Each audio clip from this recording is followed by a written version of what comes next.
On gardera même pas le suspense. Aujourd'hui, je vous présente un de mes coups de cœur de l'année.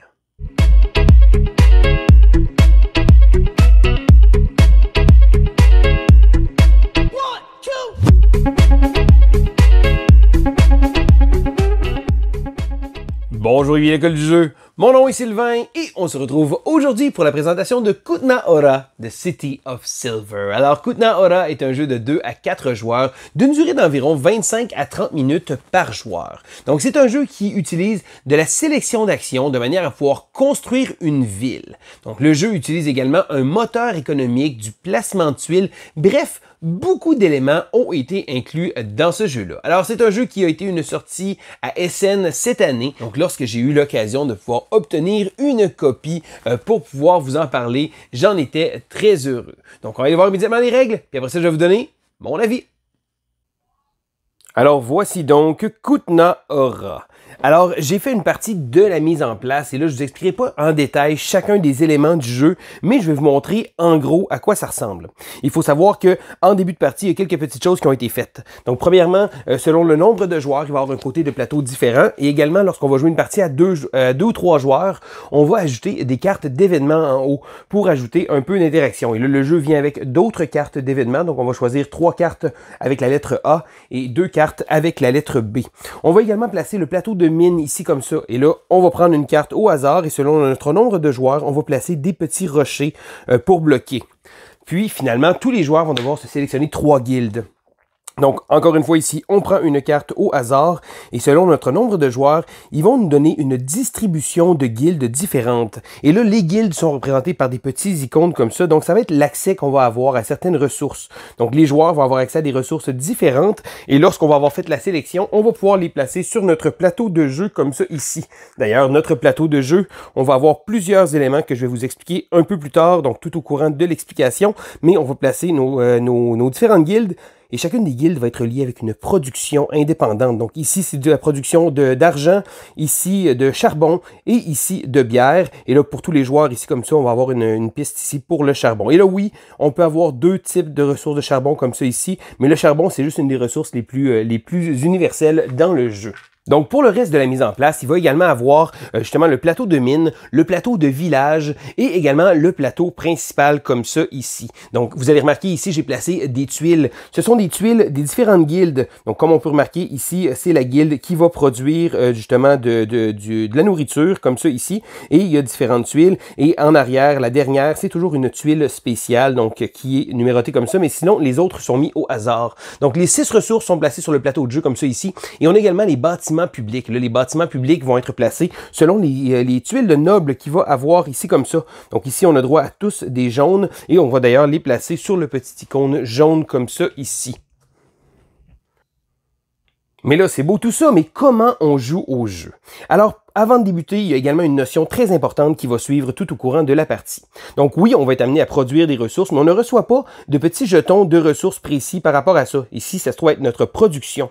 Donc chaque fois qu'on va vouloir acheter une ressource, on va se référencer ici comme ça sur les petits tableaux qui appellent essais brillants dans ce jeu-là, parce que on va placer des cartes, et là, les cartes, c'est selon la population, et plus ça va avancer, et plus on va changer les cartes comme ça, donc en population 1, et là, les prix vont varier. Et également, on va être amené à peut-être changer les prix, et là, hop, ça va se déplacer comme ça. Donc, le marché va être manipulé pendant la partie. Donc, c'est certain que ce ne sera pas radical. On ne pourra pas changer le prix de 3 à 6 d'un coup. Mais tout au courant de la partie, on va faire des manipulations avec la population comme ça ici. Et là, on peut voir les différentes cartes qui se trouvent à être le prix des ressources. Et même quand on est arrivé au bout, on a un autre côté comme ça. Là, il y a plein d'icônes spéciaux, des choses comme ça. Mais l'important, c'est de comprendre que si je veux acheter de la viande, ça va me coûter 3 pièces pour chacune des viandes. Donc, si jamais j'en aurais besoin de 3, je devrais payer 9 $ directement à la banque. Donc, l'économie comme ça, il fonctionne toujours sur le fait qu'on va acheter nos ressources. Même chose, exemple, on veut payer un contrat, eh bien, on regarde sur la piste, ici comme ça, on est d'une population ici, ça coûte 4 $,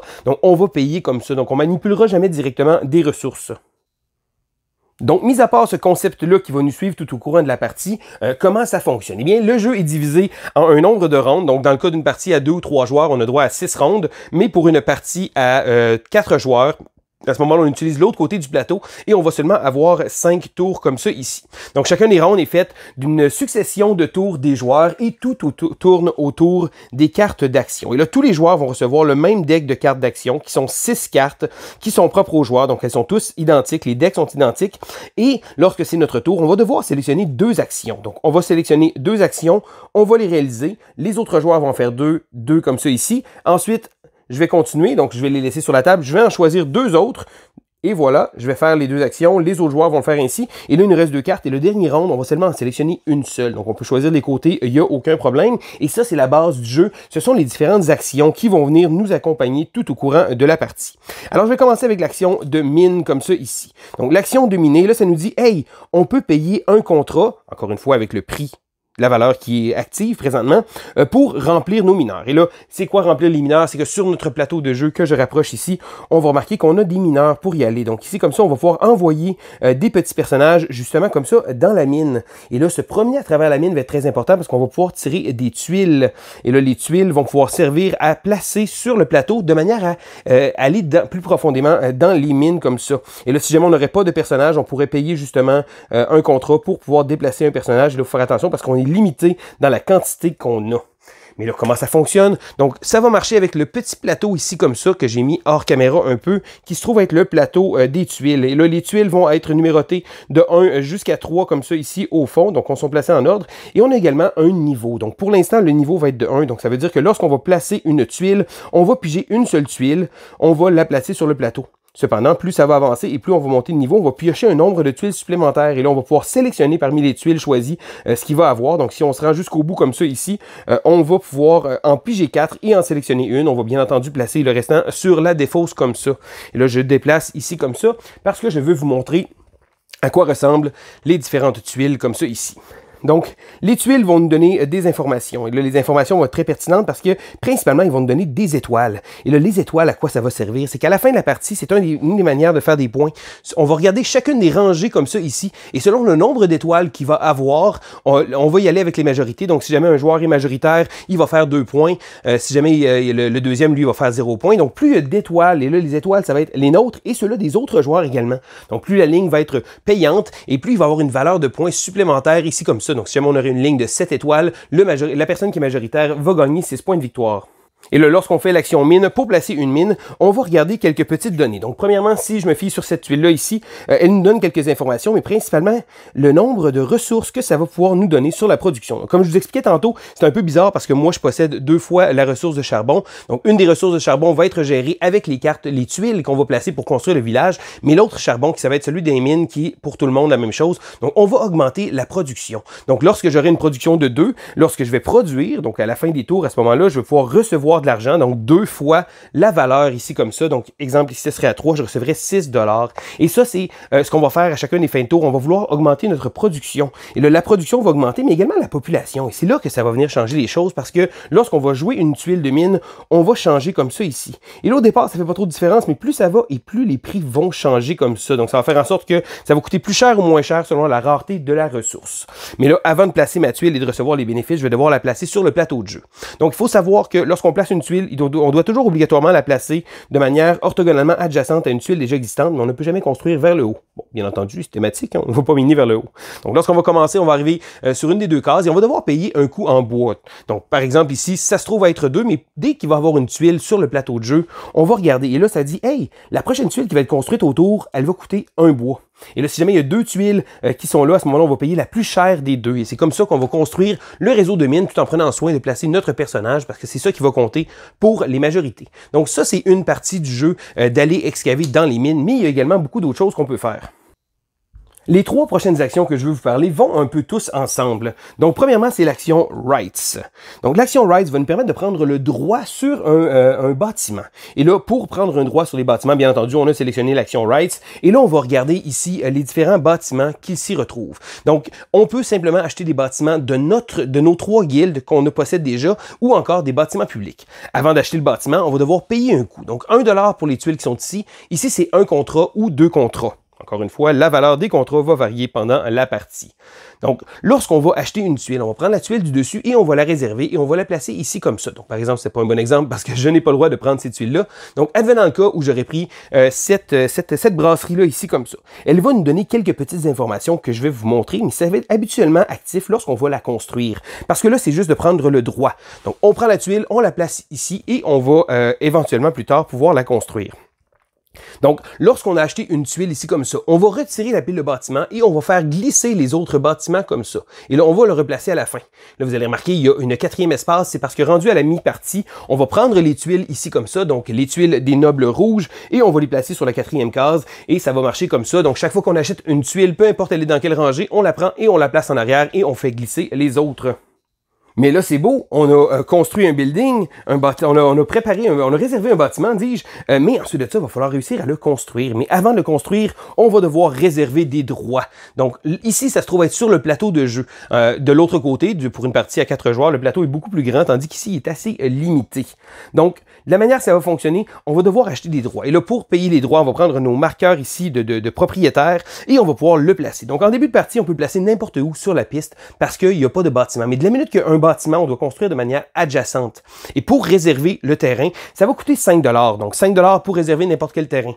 Cependant, dès qu'un bâtiment va être construit, et là je vous montre tout de suite ici l'envers du décor, donc lorsqu'un bâtiment va être construit, on va regarder le chiffre qui est ici, parce qu'on va prendre le bâtiment, et si on veut construire à côté, ça va nous coûter 8 $ pour réserver notre lopin de terre. Et là, si jamais il y en a deux, exemple 1 à 5 et 1 à 8, bien entendu, on va devoir payer le plus cher. Donc c'est une taxe à payer si jamais il n'y a aucune façon de pouvoir le placer. Donc par exemple que tous les zones orthogonalement adjacentes à un bâtiment existant ont déjà un marqueur de propriété, à ce moment-là, on peut construire n'importe où pour le coût de 5 $. Et là, c'est comme ça qu'on va faire, et voilà, on va pouvoir réserver notre petit lopin de terre. Mais là, c'est beau, on a réservé le bâtiment, on a réservé notre lopin de terre, il nous reste bien entendu à le construire. Et là, pour le construire, on va prendre l'action de building ici. Donc, l'action de construction. Alors, premièrement, pour payer le droit, on va devoir payer ici comme ça en bois. Donc, par exemple, ça coûte 9 bois, et là, je me réfère en début de partie, et voilà, donc 9 bois à 2, ça va me coûter 18 $.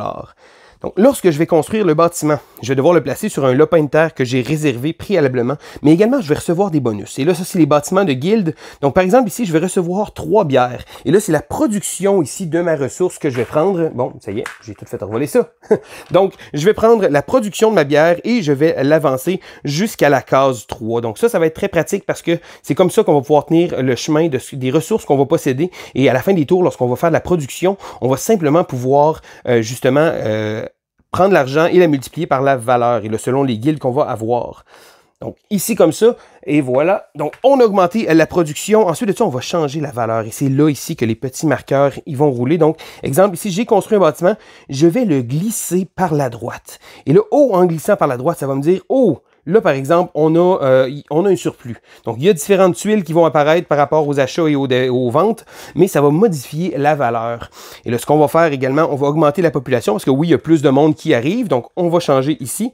Et là, bien entendu, ça fait changer un peu toutes les autres données. Donc, la dernière chose qu'on va voir ici, ça se trouve être la tuile de Santa Barbara. Donc, ça ici, ça se trouve être la cathédrale, comme ça ici, que j'ai placée. Donc, Sainte Barbara, ça se trouve être une cathédrale. Et lorsqu'on va construire un bâtiment, on va devoir construire un morceau de la cathédrale. Donc, les morceaux sont ici et ils sont en ordre, sont numérotés. Donc, on va toujours les placer comme ça. Et lorsqu'on construit un bâtiment, on va essentiellement construire un morceau de la cathédrale et on va augmenter les taxes. Donc, on ne recevra pas le bénéfice, ça va servir pour une autre action, mais ça va faire monter les taxes. Donc, on va le retourner comme ça et il va grandir, et là, plus ça va aller et plus ça va faire monter les taxes. Les taxes, c'est quoi? C'est un petit marqueur ici comme ça, et à la fin de chacun des rondes, on va devoir payer des taxes, sinon on va perdre de la réputation. Donc, en construisant des édifices comme ça ici, ça va bien entendu faire monter les taxes, donc au départ, pas trop, mais plus ça va aller et plus ça va coûter cher. Donc, lorsqu'on va prendre un bâtiment comme ça, on va le retourner et on va le construire sur le plateau. Donc, on va récupérer notre marqueur ici, et il y a certaines informations importantes. Donc, premièrement, on va prendre une maison. Donc, la maison qu'on va prendre, on va choisir ici comme ça et on va la placer. Donc, par exemple, ici, j'aurais placé une maison, je vais la placer ici sur le plateau et ça va libérer un bonus. Donc, notre plateau de jeu contient plusieurs bonus. Donc, en dessous des maisons, ici comme ça, Chaque fois qu'on va en construire une, on va recevoir. Donc, par exemple, ici, c'est la réputation. Ici, on va recevoir des marqueurs mauves. Et là, les marqueurs mauves vont être très importants. Je vais vous expliquer pourquoi lorsque je vais vous parler d'une prochaine action ici. Et là, on a toutes ces icônes-là qu'on va pouvoir utiliser lorsqu'on va construire nos bâtiments. Et là, en construisant nos bâtiments, on va placer ici. Et voilà, on a commencé à construire la ville.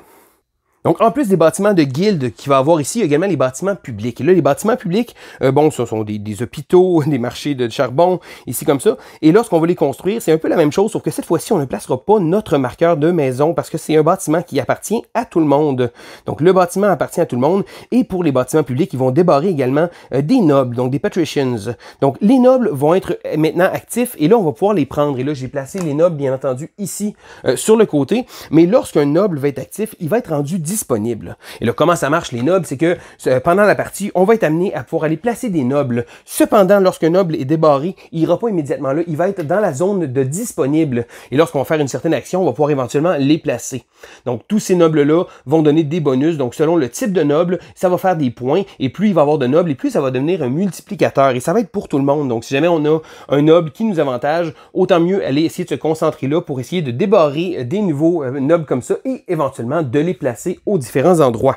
Donc c'est beau tout ça, mais il va falloir avoir de l'argent. Et c'est là que l'action Income arrive tout en importance. Donc lorsqu'on va faire l'action Income, c'est là qu'on va pouvoir recevoir notre argent.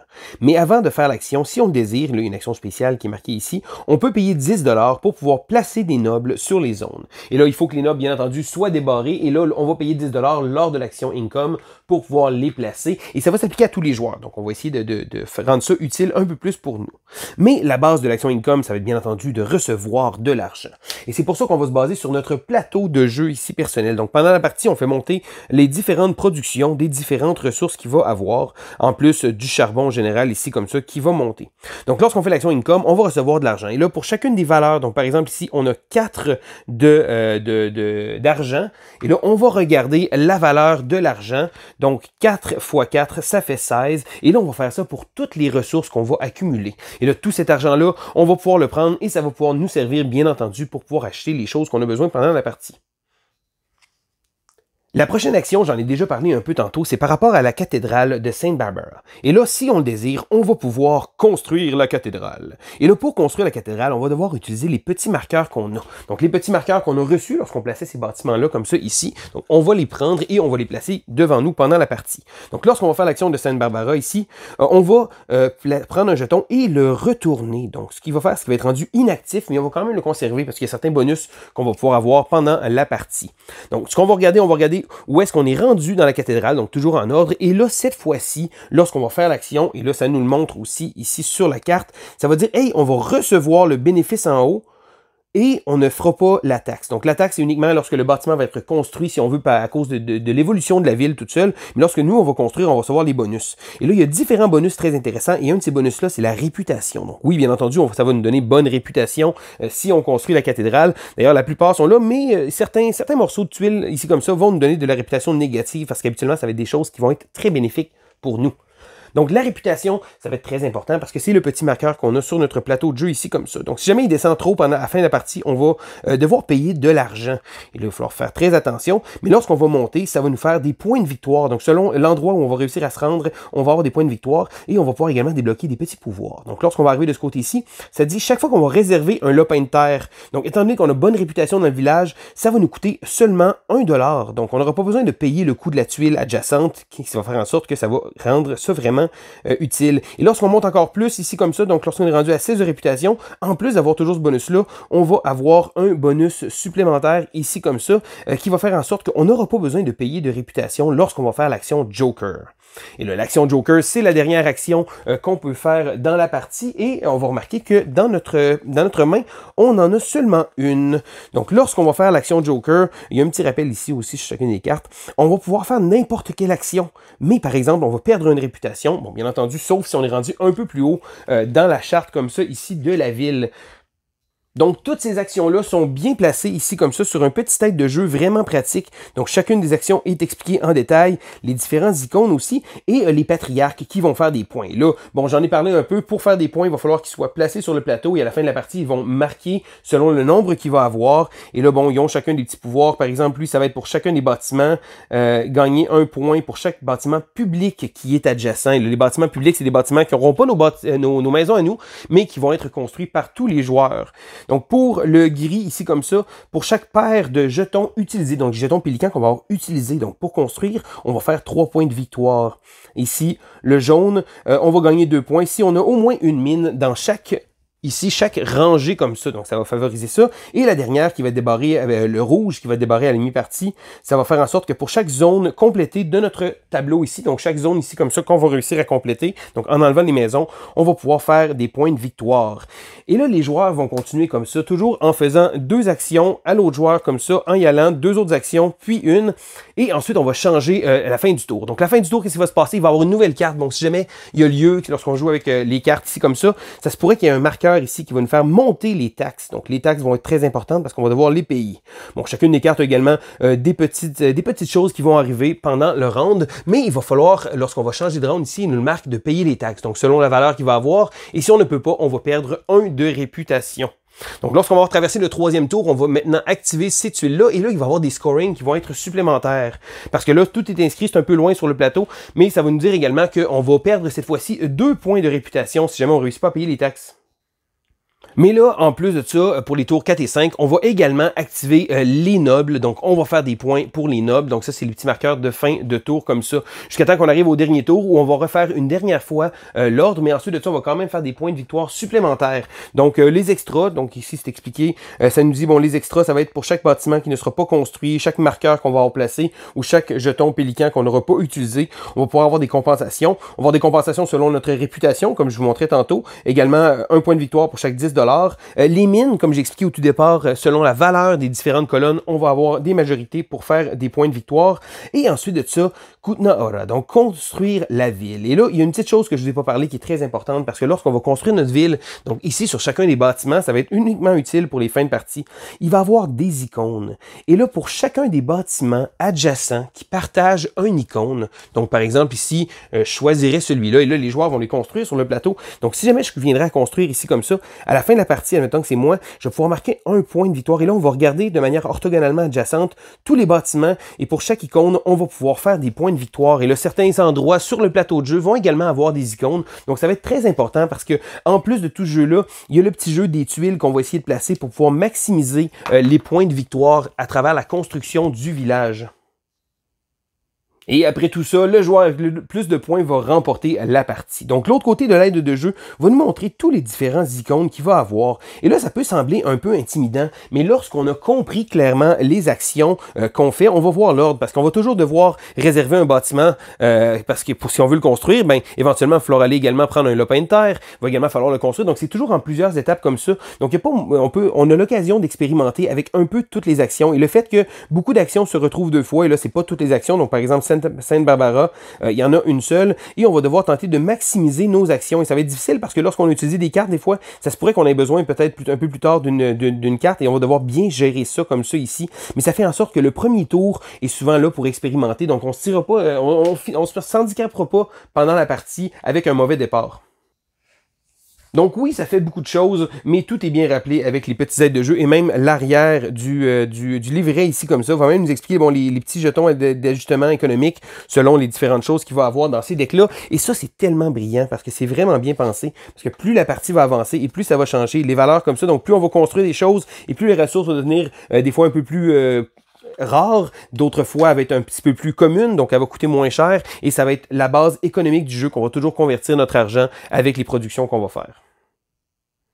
Donc, et voilà, ça fait le tour des règles de Kutna Hora de City of Silver. Alors, ça peut paraître comme beaucoup de choses, mais je trouve que d'expliquer le jeu, c'est vraiment, vraiment fluide parce que tout ce qu'on a besoin de faire, c'est d'expliquer les actions une après l'autre.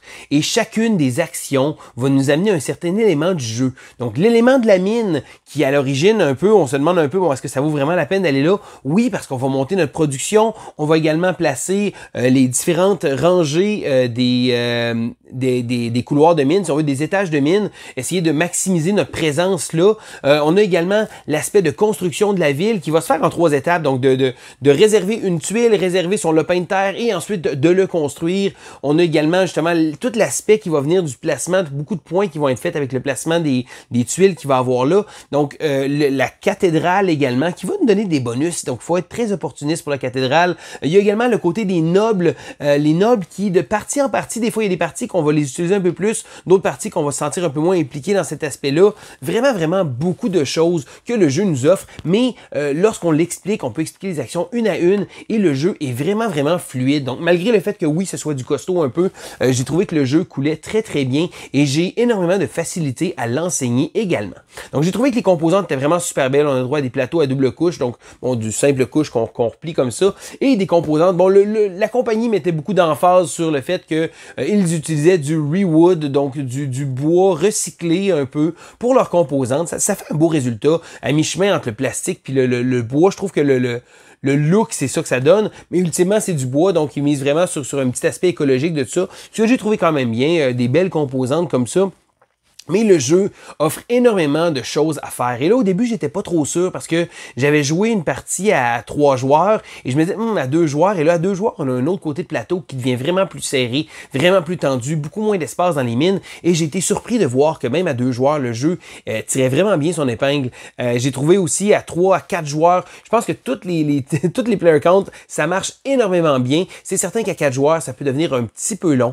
Mais il reste que je me suis quand même senti toujours très impliqué. J'ai adoré l'aspect économique. Et là, l'aspect économique vient du fait que lorsqu'on va avoir certaines actions, on va défiler les cartes et ça va changer le prix des ressources. Donc, on n'a pas droit à un jeu où le moteur économique va être fait du fait que, je vais te couper l'herbe sous le pied, je vais faire descendre le prix du bois ou des choses comme ça. Non, les prix sont en constante évolution avec ce qui va se passer sur le plateau. Donc, si on construit une guilde, donc oui, on va produire plus de ressources, fantastique, on va faire plus d'argent, mais habituellement, le coût du bien va descendre parce qu'on en produit plus. Mais au final, plus ça va avancer la partie, les prix vont changer et ça va faire donner un bon équilibre au jeu. Donc l'aspect économique de devoir acheter nos ressources aussi, on ne collectionne pas des petites ressources, c'est vraiment chaque fois qu'on utilise une ressource, on doit la payer. Chaque fois qu'on fait de la production, on reçoit de l'argent. Donc tout est fait de manière avec l'argent et ces petits gabarits-là fonctionnent tellement bien. Je trouve que ça donne vraiment beaucoup au jeu et ça rend ça vraiment génial. Donc c'est un des aspects que j'ai beaucoup aimé, l'aspect économique variable qui va changer pendant la partie. Donc, on n'a pas le droit nécessairement, comme je disais, là, à des choses qui vont venir entraver les autres joueurs de manière trop directe, mais ça va changer tout au courant de la partie. Donc, Kutna Hora, pour moi, c'est un jeu qui résonne bien en moi. J'aime toujours les jeux de construction de ville et j'ai trouvé que le jeu faisait bien les choses. Il faut essayer de faire un peu de tout pour pouvoir réussir à maximiser nos points pendant la partie. On peut pas juste se concentrer à la mine ou à la ville et je dirais que l'argent devient assez serré à un moment donné. Ça devient pas évident et là, on a une espèce de plateau en milieu de partie qu'il faut vraiment optimiser nos actions pour pouvoir réussir à faire ce qu'on va vouloir faire. Donc, c'est vraiment un jeu qui offre beaucoup d'avenues différentes qui vont changer de partie en partie. Donc, c'est certain que l'aspect de positionnement des tuiles pour faire des points va compter pour beaucoup, mais le jeu offre beaucoup de choses intéressantes aussi. Lorsqu'on joue à 2 joueurs ou même avec une partie plus interactive, si on joue à 3 ou 4 joueurs, on peut rajouter des cartes d'événements qui vont venir ajouter des taxes, qui vont venir ajouter des éléments pour faire bouger un peu le marché et ça va rendre le jeu beaucoup plus dynamique. J'ai trouvé ça très intéressant. Ça simule bien une partie à plusieurs joueurs parce que quand on joue à 2, ça va des fois défausser des tuiles, ça va prendre des tuiles du dessus et les mettre en dessous. J'ai vraiment trouvé ça super bien pensé. Donc, Kutna Hora est clairement un de mes jeux favoris de l'année. Le jeu touche un paquet de ficelles, de choses que j'aime dans le jeu de société et je pense que la compagnie CGE a vraiment un bon filon. Il y a aussi l'aspect visuel que moi, je trouve magnifique. Donc, c'est un jeu beaucoup de noir et blanc, les mines, ça, mais lorsqu'on construit les tuiles de village, les tuiles de guilde, si on veut, c'est très coloré, c'est très néon un peu, là. Je trouve que ça donne vraiment un beau contraste au jeu et ça lui donne une très belle présence sur la table. Bon, c'est fait pas l'unanimité, bien entendu. Il y a des gens que je connais qui ont dit qu'il y a de l'air un peu quelconque. Moi, je trouve ça vraiment beau. Là, on le remarque pas trop, mais on dirait presque que, tu sais, le noir foncé est un peu brillant. Je trouve que ça donne vraiment une belle image au jeu. Donc, Kutna Hora, un de mes gros coups de cœur. J'ai hâte que le jeu soit disponible à grande échelle pour que vous puissiez le découvrir. Donc, c'était Sylvain pour l'école du jeu et on se dit à la prochaine! 1, 2